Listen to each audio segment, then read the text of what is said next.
Peace family, peace family. How y'all doing today? Chef Joseph, the entrepreneur, back at you again with another video. Man, I must tell y'all, this is probably one of the most, how can I say this? I couldn't wait to shoot this video. You know, this was something that, like, it really came to me this morning. And I was like, I can't wait to share this with you. A lot of times what you hear from me is I get downloads. Not only do I have the personal experience, coming from homelessness to becoming an entrepreneur, but I also went through a lot within those cycles, within those phases, within those transitions, and so I bring that content to you in the purest form.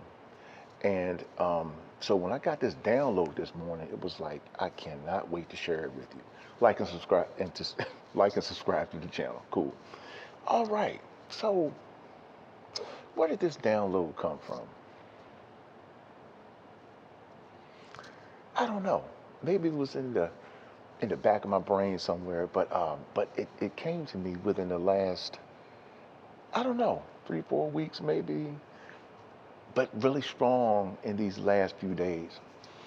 I was in a conversation with one of the managers, and we were just talking about, you know, hey, things move on, you know, and I can't go forward without saying again, I reckon this to the Shawshank Redemption movie, and remember when Morgan Freeman at the end of the movie, basically he was in a position where he had been incarcerated for so many years of his life since he was like 18.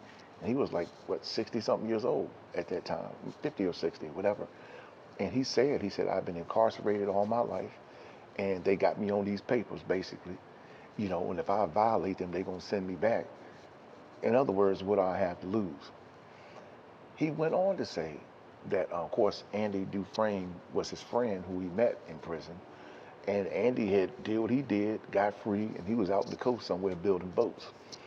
And so Morgan Freeman got out and tried to fit in the normal life, basically, bagging groceries because he was on parole, you know what I'm saying? So he basically tried to bag groceries and try to rebuild his life at that late age. And he remembered that Andy and him had a conversation, you know, about what was going to happen and where he could find the resources to get him to where Andy would be.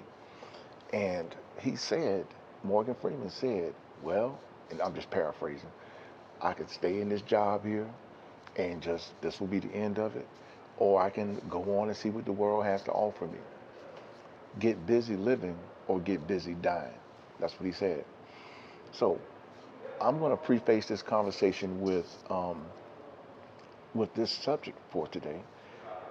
Do you recognize when it's time to pivot? Do you recognize when it's time to pivot? 3 times. Do you recognize when it's time to pivot? Don't worry about the background. Like and subscribe. So, have y'all noticed, or let's put it this way, have you ever been in a situation where you know that things started changing, they started feeling different, um, you just started having like this internal shift within inside of yourself, um, and you'd be like, "There's more to this. There's more to this life. There's more to do." You know what I'm saying? And you just can't put your finger on it.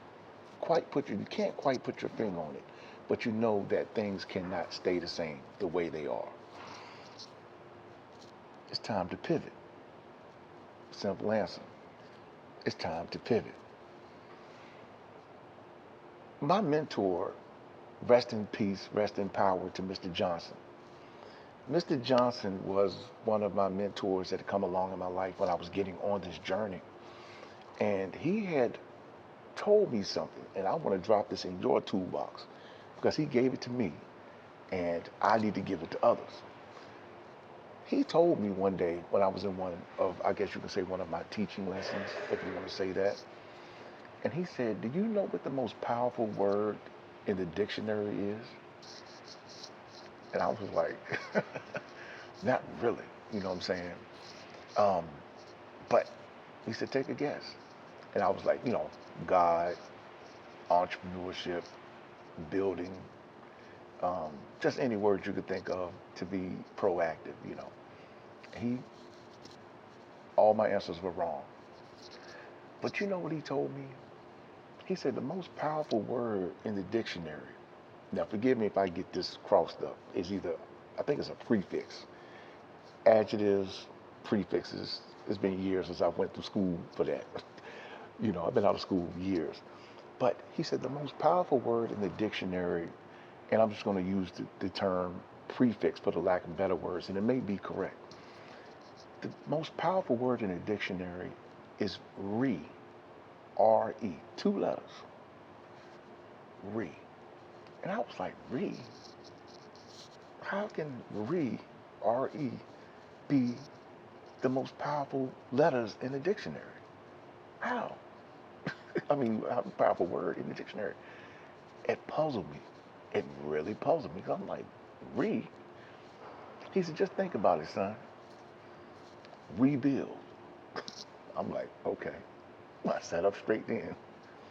Re-strategize. And I came front and center.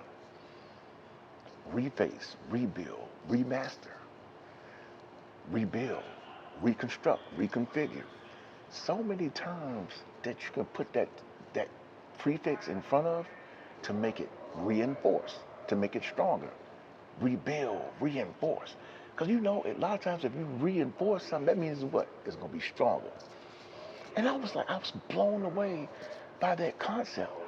Because sometimes we have to reshift ourselves, re-strategize, reconstruct, reevaluate, you know? And that's what the title of the subject is today. Basically, that do you recognize when it's time to pivot, to redo something, to re-strategize, re-look at, revisit where you are in life? And it's a beautiful thing. So I want to share that with y'all because sometimes we feel like if a season is closing or a season is coming to a close, that it can be a real sad situation because we feel like that, oh man, I'm used to this. I've been doing this for 10 years. And then since I've been doing this, this is the end all be all. But a lot of times when you reevaluate, maybe you're about to go back into something, go build something bigger than where you are. And so it's a beautiful thing. So don't get discouraged if you have to revisit or re-strategize. You know, I can tell you another true story as an entrepreneur that you have to be careful of who you share your information with. Um, I'm just speaking about, let's just say if you're building something, you'll notice that a lot of people, especially if they don't have the vision, if you tell them, okay, I'm gonna go build a house and it's gonna take me, I don't know, 3 steps. Okay, it's gonna take you 3 steps, man? Yeah, it's gonna take me 3 steps. Well, in your mind as an entrepreneur, you're a visionary. And since you're a visionary, those 3 steps may turn to 316 steps. Then here you got a person who doesn't understand vision. Man, I thought you said 3 steps. You don't get it.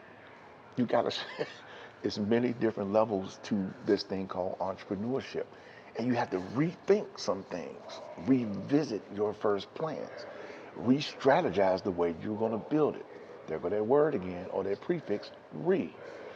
So I want to share that with you all. Like and subscribe to the channel. I just want to drop this quick video off with y'all to do not ever be afraid to reassess where you are in life. You know what I'm saying? Because that's how you grow. Because if you stay in the same stagnant position and you don't revisit or relook or recalculate, reformulate, where you are, then you're going to be right where you are. So I just want to share that with you all. And that's why I said I couldn't wait to do this video today because I wanted to share that with you all. I couldn't wait, but I had some stuff going on this morning. But anyway, like to subscribe to the channel. Anyway, he came during the Civil War.com. Check out the next phase. He came during the Civil War.com, and that'll let you know the next phase of the story for the Chef Joseph story, basically. He came during the Civil War.com. I'm glad y'all tuned in today. I hope y'all the best and peace and blessings on all of this, okay? I got to roll, get my day started, but thank you for tuning in. Got to go.